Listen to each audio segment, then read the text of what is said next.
Shalom, kita melanjutkan lagi membaca Alkitab. Sekarang kita sudah sampai Hakim-Hakim 3. Bangsa-bangsa asli yang dibiarkan tinggal di Kanaan. Inilah bangsa-bangsa yang dibiarkan Tuhan tinggal untuk mencobai orang Israel itu dengan perantaraan mereka, yakni semua orang Israel yang tidak mengenal perang Kanaan. Maksudnya hanyalah supaya keturunan orang Israel yang tidak mengenal perang yang sudah dilatih berperang oleh Tuhan. Yang tinggal ialah kelima raja kota orang Filistin dan semua orang Kanaan, orang Sidon dan orang Hewi yang mendiami pegunungan Libanon dari gunung Baal Hermon sampai ke jalan yang menuju ke Hamat. Mereka itu ada di sana supaya ia mencobai orang Israel dengan perantaraan mereka untuk mengetahui apakah mereka mendengarkan perintah yang diperintahkan Tuhan kepada nenek moyang mereka dengan perantaraan Musa. Demikianlah orang Israel itu diam di tengah-tengah orang Kanaan, orang Het, orang Amori, orang Feris, dan orang Hewi, dan orang Yebus. Mereka mengambil anak-anak perempuan orang-orang itu menjadi istri mereka dan memberikan anak-anak perempuan mereka kepada anak-anak lelaki orang-orang itu, serta beribadah kepada Allah orang-orang itu. Otnil. Orang Israel melakukan apa yang jahat di mata Tuhan. Mereka melupakan Tuhan Allah mereka dan beribadah kepada para Baal dan para Asyera. Lalu bangkitlah murka Tuhan terhadap orang Israel sehingga ia menjual mereka kepada Kusyan Risyatim, raja Aram Mesopotamia, dan orang Israel menjadi takluk kepada Kusyan Risyatim 8 tahun lamanya. Lalu berserulah orang Israel kepada Tuhan, maka Tuhan membangkitkan seorang penyelamat bagi orang Israel, yakni Otnil, anak Kenas, adik Kaleb. Roh Tuhan menghinggapi dia dan ia menghakimi orang Israel. Ia maju berperang, lalu Tuhan menyerahkan Kusyan Risyatim, raja Aram, ke dalam tangannya, sehingga ia mengalahkan Kusyan Risyatim. Lalu amanlah negeri itu 4 tahun lamanya. Kemudian matilah Otnil, anak Kenas. Ehud. Tetapi orang Israel melakukan pula apa yang jahat di mata Tuhan. Lalu Eglon, raja Moab, diberi Tuhan kuasa atas orang Israel, oleh sebab mereka telah melakukan apa yang jahat di mata Tuhan. Raja ini mengajak Bani Amon dan Bani Amalek menjadi sekutunya. Lalu majulah ia dan memukul orang Israel kalah. Kota pohon korma diduduki mereka. 18 tahun lamanya orang Israel menjadi takluk kepada Eglon, raja Moab.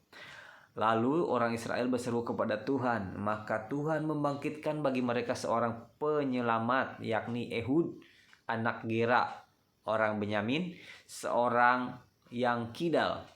Dengan perantaraannya orang Israel biasa mengirimkan upeti kepada Eglon, raja Moab.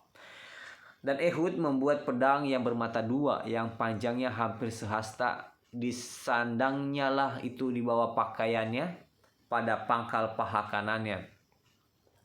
Kemudian ia menyampaikan upeti kepada Eglon, raja Moab. Adapun Eglon itu seorang yang sangat gendut. Setelah Ehud selesai menyampaikan upeti itu, disuruhnya pembawa upeti itu pulang. Tetapi ia sendiri berhenti pada batu-batu berpahat yang di dekat Gilgal dan kembali menghadap raja.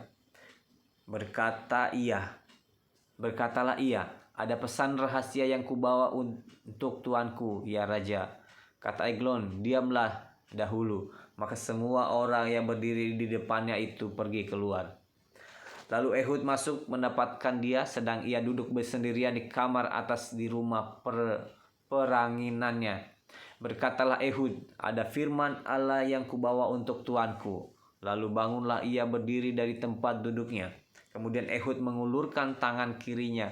Dihunusnya pedang itu dari pangkal paha kanannya dan ditikamkannya ke perut raja, sehingga hulunya beserta mata pedang itu masuk. Lemak menutupi mata pedang itu, sebab pedang itu tidak dicabutnya dari perut raja. Lalu keluarlah ia melalui pintu belakang. Demikianlah Ehud sampai ke serambi pintu kamar atas itu ditutup dan dikuncinya setelah ia keluar. Baru saja ia keluar, datanglah hamba-hamba raja melihat, tetapi pintu kamar atas itu terkunci. Lalu berkatalah mereka, tentulah ia membuang air di kamar rumah peranginan itu. Lalu mereka menunggu-nunggu sampai menjadi bingung, tetapi raja tidak membuka pintu kamar atas itu. Kemudian mereka mengambil kunci, membuka pintu, maka tampaklah tuan mereka mati tergeletak di lantai. Sedang mereka berlambat-lambat, Ehud meloloskan diri. Ia lewat dari batu-batu berpahat dan meloloskan diri ke arah Seira. Setelah ia sampai ke sana, ditiupnyalah sangkakala di pegunungan Efraim. Lalu turunlah orang Israel bersama-sama dengan dia dari pegunungan itu, dan ia sendiri di depan. Berkatalah ia kepada mereka, ikutlah aku, sebab Tuhan telah menyerahkan musuhmu, orang-orang Moab itu, ke dalam tanganmu. Maka turunlah mereka mengikuti dia, lalu mereka merebut tempat penyeberangan sungai Yordan ke Moab, dan tidak seorang pun dibiarkan mereka menyerang. Pada waktu itu mereka menewaskan kira-kira 10.000 orang dari Moab. Semuanya orang yang tegap dan tangkas. Seorang pun tidak ada yang lolos. Demikianlah pada hari itu Moab ditundukkan oleh Israel. Maka amanlah tanah itu 80 tahun lamanya. Samgar. Sesudah dia bangkitlah Samgar bin Anat. Ia menewaskan orang Filistin dengan tongkat penghalau lembu, 600 orang banyaknya. Demikianlah ia juga menyelamatkan orang Israel.